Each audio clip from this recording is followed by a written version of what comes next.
Cave matured cheese ಅಂತ ಕರೀತಾರೆ.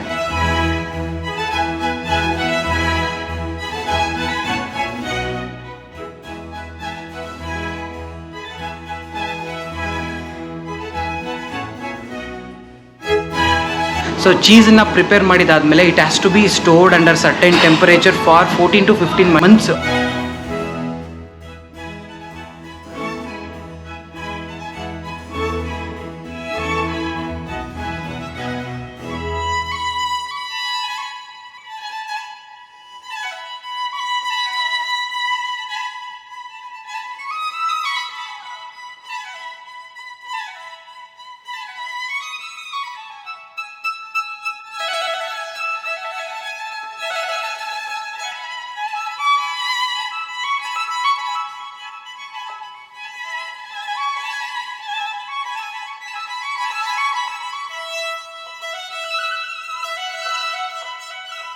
Hi hello ಎಲ್ರಿಗೂ ನಮಸ್ಕಾರ. ಎಲ್ಲರೂ ಲೈಫಲ್ಲಿ ಖುಷಿಯಾಗಿದ್ದೀರಾ ಅಂತ ಅಂದ್ಕೊಂಡಿದ್ದೀನಿ. ಗುರು, ನಾನಿವತ್ತು ಇಂಗ್ಲೆಂಡಲ್ಲಿರುವಂಥ ಚೆಡ್ಡಾರ್ ಅಂತ ಅನ್ನೋ ಒಂದು ಹಳ್ಳಿಗೆ ಬಂದಿದ್ದೀನಿ. ವಾವ್, ಏನು ಸಖತ್ತಾಗಿರುತ್ತೋ ಗುರು. ಇವತ್ತಿನ ದಿನ ಮಾತ್ರ ಸೂಪರ್ ಆಗಿತ್ತು, ಬ್ಯೂಟಿಫುಲ್ ಆಗಿದೆ ಈ ಊರು ಮಾತ್ರ. ಫುಲ್ಲು ಸುತ್ಕೊಂಡು ಬಂದ್ವಿ. ಎಸ್ಪೆಷಲಿ ಗಫ್ ಕೇವ್ ಅಂತೇಳಿ ಏನಿದೆ ಅದು ಮಾತ್ರ ಎಂಥ ಹಳೆ ಗುಹೆ ಗುರು. 5,000 ವರ್ಷಗಳ ಹಿಂದೆ ನಿರ್ಮಾಣ ಆಗಿರೋವಂಥ ಒಂದು ಗುಹೆ ಅಂತೆ. ಸೊ ಇವಾಗ ನಾನಿರೋಂಥ ಜಾಗ ಬಂದ್ಬಿಟ್ಟು ಚೆಡ್ಡಾರ್ ಚೀಸ್ ಕಂಪನಿ ಅಂತ ಒಂದು ಅಂಗಡಿ ಇದೆ. ಇಲ್ಲಿ ನಾನು ಹಿಂದ್ಗಡೆ ನೋಡ್ಬೋದು. ಚೆಡ್ಡಾರ್ ಬಂದ್ಬಿಟ್ಟು ಭಾಳ ವಿಷಯಗಳಿಗೆ ಫೇಮಸ್ಸು ಗುರು, ಎಸ್ಪೆಷಲಿ ಫಾರ್ ಹಿಸ್ಟ್ರಿಗೆ. ಸೊ ಅದರಲ್ಲಿ ಇಲ್ಲಿ ಚೀಸ್ ಪ್ರಿಪೇರ್ ಮಾಡ್ತಾರೆ. ಇಲ್ಲೇನು ನೋಡ್ತಾ ಇದ್ದೀರಾ, ಚೆಡ್ಡಾರ್ ಗಾರ್ಜ್ ಚೀಸ್ ಕಂಪನಿ ಅಂತ ಇದೆ. ಸೊ ನೀವು ಚೆಡ್ಡಾರ್ಗೆ ಏನಾದರೂ ಅಕಸ್ಮಾತ್ ಬಂದಿದ್ದೀರಾ ಅಂತಂದರೆ ಇದೇ ಜಾಗದಲ್ಲಿ ನಿಮಗೆ ಒರಿಜಿನಲ್ ಚೀಸ್ ಸಿಗೋದು. ಚೆಡ್ಡಾರ್ ಚೀಸ್ ಅಂತ ಏನು ಕರೀತಾರೆ, ಒರಿಜಿನಲ್ ಚೆಡ್ಡಾರ್ ಚೀಸ್. ಇದರಲ್ಲೇ ಬೇರೆ ಕಡೆ ಎಲ್ಲ ಚೆಡ್ಡಾರ್ ಚೀಸ್ ಒರಿಜಿನಲ್ ಅಂತ ಹಾಕಿರ್ತಾರೆ, ಆದರೆ ಅದು ಒರಿಜಿನಲ್ ಅಲ್ಲ.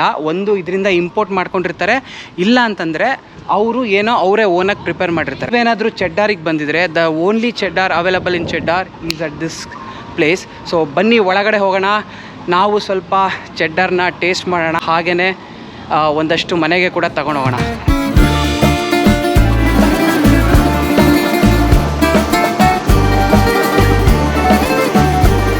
ಚೆಡ್ಡಾರ್ ಹಳ್ಳಿಗೆ ಬಂದ್ಬಿಟ್ಟು ಚೀಸ್ನ ತೊಗೊಳ್ಳಿಲ್ಲ ಅಂದರೆ ಹೆಂಗೆ, ಇವಾಗ ಆಲ್ರೆಡಿ ನಾವು ಲೇಟ್ ಆಗಿಬಿಟ್ಟಿತ್ತು. ಸೊ 4:15ವರೆಗೂ ಈ ಒಂದು ಜಾಗದಲ್ಲಿ ನಿಮಗೆ ಫ್ರೀ ಟೇಸ್ಟಿಂಗ್ ಕೊಡ್ತಾರೆ. ಸೊ ನೀವು ಇಲ್ಲಿ ಬಂದುಬಿಟ್ಟು ಚೀಸ್ನ ಟೇಸ್ಟ್ ಮಾಡ್ಬೋದು. ಇದೇನು ನೋಡ್ತಾ ಇದ್ದೀರಲ್ಲ, ಇದನ್ನು ಇಲ್ಲಿ ನೋಡಿ, ಕೇವ್ ಮೆಚೂರ್ಡ್ ಚೀಸ್ ಅಂತ ಕರೀತಾರೆ. ಸೊ ಯಾವುದೇ ಚೀಸನ್ನು ಪ್ರಿಪೇರ್ ಮಾಡಿದ ಮೇಲೆ ತಕ್ಷಣ ಅದನ್ನು ನಾವು ಕಸ್ಟಮರ್ಸ್ಗೆ ಕೊಡೋದಕ್ಕಾಗೋದಿಲ್ಲ, ಸರ್ವ್ ಮಾಡೋದಕ್ಕಾಗೋದಿಲ್ಲ, ಅಥವಾ ನಾವು ಅದನ್ನು ಕನ್ಸ್ಯೂಮ್ ಮಾಡೋಕ್ಕಾಗೋದಿಲ್ಲ. ಸೊ ಚೀಸನ್ನು ಪ್ರಿಪೇರ್ ಮಾಡಿದಾದ್ಮೇಲೆ it has to be stored under certain temperature for 14 to 15 months. 14ರಿಂದ 15 ತಿಂಗಳುಗಳ ಕಾಲ ಅದನ್ನು ಸರ್ಟೆನ್ ಟೆಂಪರೇಚರಲ್ಲಿ ಕೆಲವು ಕಡೆ ಸ್ಟೋರ್ ಮಾಡಬೇಕು. ಆವಾಗಲೇ ಆ ಚೀಸ್ಗೆ ಒಂದು ಮೆಚುರಿಟಿ ಬರೋದು, ಆಮೇಲೆ ಅದನ್ನು ನಾವು ಕನ್ಸ್ಯೂಮ್ ಮಾಡೋಕ್ಕಾಗೋದು. ಇದನ್ನೆಲ್ಲ ಇವರಿಲ್ಲೇ ಪ್ರಿಪೇರ್ ಮಾಡ್ತಾರಂತೆ. ಈ ಒಳಗಡೆ ಬ್ಯಾಕ್ ಸೈಡಲ್ಲಿ ಏನು ಕಿಚನ್ ಕಾಣ್ತದೆ ಅಲ್ಲೇ ಪ್ರಿಪೇರ್ ಮಾಡೋದು. ಆದರೆ ಇದನ್ನು ತಗೊಂಡೋಗ್ಬಿಟ್ಟು 5,000 ವರ್ಷಗಳ ಹಿಂದೆ ನಿರ್ಮಾಣ ಆಗಿರುವಂಥ, ಅಂದರೆ ಮಾನವ ನಿರ್ಮಿತ ಅಲ್ಲ, ನ್ಯಾಚುರಲ್ ಆಗೇ ನಿರ್ಮಾಣ ಆಗಿರುವಂಥ ಆ ಗಫ್ ಕೇವ್ ಏನಿತ್ತು, ಗಾರ್ಜ್ ಗಫ್ ಕೇವು, ಅದ್ರ ಒಳಗಡೆ ಇದನ್ನು ಮೆಚೂರ್ ಮಾಡ್ತಾರೆ. ಸೊ ಇದನ್ನು 14ರಿಂದ 15 ತಿಂಗಳು ಅಲ್ಲಿ ಇಟ್ಟಿರ್ತಾರೆ. ನಾನು ಗಫ್ ಕೇವ್ ಒಳಗಡೆ ಹೋಗಿ ಕೂಡ ಬಂದೆ, ಅಲ್ಲಿ ನೋಡಿದ್ದೆ ಚೀಸ್ ಇಟ್ಟಿರೋದನ್ನು. ಸೂಪರ್ ಗುರು. ಸೊ ನೋಡೋಣ, ಇದು 14ರಿಂದ 15 ತಿಂಗಳ ಕಾಲ ಅಲ್ಲಿ ಇಟ್ಟಿದ್ದಾರೆ. ಇದನ್ನು ಪರ್ಚೇಸ್ ಮಾಡ್ತಾ ಇದ್ದೀವಿ, ತಿಂದ್ಬಿಟ್ಟು ಹೇಳ್ತೀನಿ ಹೇಗಿದೆ ಅಂತ. ಸೊ ಇಲ್ಲೆಲ್ಲ ನೋಡ್ಬೋದು, ಇನ್ನೂ ಬೇರೆ ಬೇರೆ ಥರ ಚೀಸೆಲ್ಲ ಇದೆ. ಸೊ ವಿಂಟೇಜ್, ಎಕ್ಸ್ಟ್ರಾ ಮೆಚ್ಯೂರ್ ಅಂತೆ. ಎಕ್ಸ್ಟ್ರಾ ಮೆಚ್ಯೂರ್ ಅಂದರೆ ಇದನ್ನು ತುಂಬ ವರ್ಷಗಳ ಕಾಲ ಇಟ್ಟಿರ್ತಾರೆ. ಐ ಥಿಂಕ್ 2 ವರ್ಷ 3 ವರ್ಷ ಇಟ್ಟಿರ್ಬೋದು. ಇದೇನೋ ಮೆಲ್ಲೋ ಅಂತ ಇದೆ, ಬೇರೆ ಬೇರೆ ಗುರು ಡಿಫ್ರೆಂಟ್ ಚೀಸ್ಗಳೆಲ್ಲ ಇದೆ. ಸೊ ನಾನು ಬಂದ್ಬಿಟ್ಟು ಕೇವ್ ಮೆಚೂರ್ಡ್ ಚೀಸ್ ತೊಗೋತಾ ಇದ್ದೀನಿ. ಇದು ಕೇವ್ ಮೆಚೂರ್ಡ್ ಆಗಿರೋದ್ರಿಂದ ಈ ಚೀಸ್ಗೆ ಕಾಸ್ಟ್ಲಿ ಗುರು. ಸೊ ಇದು ಏನು ನೋಡ್ತಾ ಇದ್ದೀರಾ, ಬರೀ ಇದು 220 ಗ್ರಾಮು. 220 ಗ್ರಾಮಿಗೆ 8.46 ಪೌಂಡ್ಸ್ ಅಂತೆ, ಅಂದರೆ 846 ರೂಪಾಯಿ. ಸಾರಿ, 846 ರೂಪಾಯಿ ಆಗುತ್ತೆ Indian ಕರೆನ್ಸಿನಲ್ಲಿ. Okay. And do we have any other special cheese apart from the cave matured cheese which you suggest? Not really. Maybe one of maybe our vintage is our oldest. Is how cheddar should taste. Nice and strong. Nice and this one is it? We do vintage. What is the speciality of the vintage cheese? It's nice and strong, nice and crumbly, and it has little crystallization in there. Okay. That's a sign of a well. And how many months we matured this cheese? 15 months. Yeah, so it's a similar age to the cave. Okay, but this is more stronger than this one. Yeah, and that one's been matured in our storeroom. That one's been matured in the cave, so they're going to have different flavors. Okay. So we can find out the difference between the cave matured and also normal matured cheese. pizza. Okay will buy these two. ಎಲ್ಲ ನೋಡ್ಬೋದು ಇನ್ನೂ ಸುಮಾರು ಬೇರೆ ಬೇರೆ ಚೆಡ್ಡಾರ್ ಪಿಕ್ಕಲ್ಗಳಂತೆ ಚಟ್ನಿಗಳಂತೆ ಎಲ್ಲ ಇಟ್ಟಿದ್ದಾರೆ. So ಇದು ಕ್ರ್ಯಾಕರ್ಸ್ಗಳು, cheese ಜೊತೆ ಯಾವಾಗಲೂ ಕ್ರ್ಯಾಕರ್ಸ್ ತಿಂತಾರೆ, ಅದು ಇಲ್ಲಿ famous actually.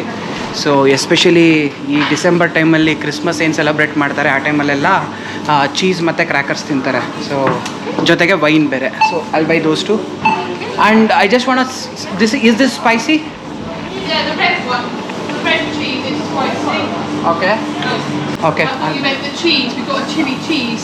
Chili cheese. Where is it? The red one. Red one. Oh, it's super hot.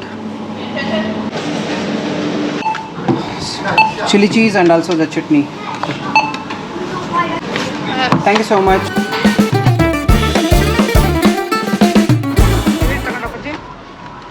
ಒಂದು ಚಿಲ್ಲಿ ಚೀಸು ಮತ್ತು ಕೇವ್ ಮೆಚೂರ್ಡ್ ಚೀಸು ಮತ್ತು ಚಟ್ನಿ, ಸ್ಪೈಸಿ ಚಟ್ನಿ, ಚೆಡ್ಡಾರ್ ಚಟ್ನಿ. ನೀವೇನಾದರೂ ಚೆಡ್ಡಾರಿಗೆ ಬಂದರೆ ಮಿಸ್ ಮಾಡ್ದಲೇ ಈ ಜಾಗಕ್ಕೆ ಬಂದು ಚೀಸ್ ಟೇಸ್ಟ್ ಮಾಡಿ, ಯಾಕಂದರೆ Cheddar is all about cheese. So main ಚೀಸಿಗೆ ಫೇಮಸ್. ನಾನಂತೂ ಇಷ್ಟು ಐಟಮ್ಸ್ನ ತೊಗೊಂಡು ಬಂದೆ ಗುರು. ಐ ಹೋಪ್ ನಿಮಗೆ ಈ ವಿಡಿಯೋ ಇಷ್ಟ ಆಗಿದೆ ಅಂದ್ಕೊಂಡಿದ್ದೀನಿ. ಸೊ ನೋಡಿದ್ರಲ್ಲ, the only Cheddar made in Cheddar is available here. So ಬಂದಾಗ ಇದನ್ನ ವಿಸಿಟ್ ಮಾಡಿ.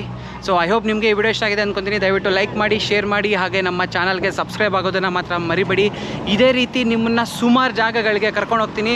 ನಾನೇನು ಎಕ್ಸ್ಪ್ಲೋರ್ ಮಾಡ್ತೀನೋ ಅದನ್ನು ನೀವು ಕೂಡ ಎಕ್ಸ್ಪ್ಲೋರ್ ಮಾಡಿ. ಹಾಗೆ ಇಂಡಿಯನಿಶ್ ಚಾನಲಲ್ಲಿ ಇನ್ನೂ ಬೇಜಾನ್ ವೀಡಿಯೋಸ್ಗಳಿದ್ದಾವೆ, ಹೋಗಿ ನೋಡಿ. ಸಿಗೋಣ ಮುಂದಿನ ವಿಡಿಯೋದಲ್ಲಿ. ಟಾಟಾ ಬಾಯ್.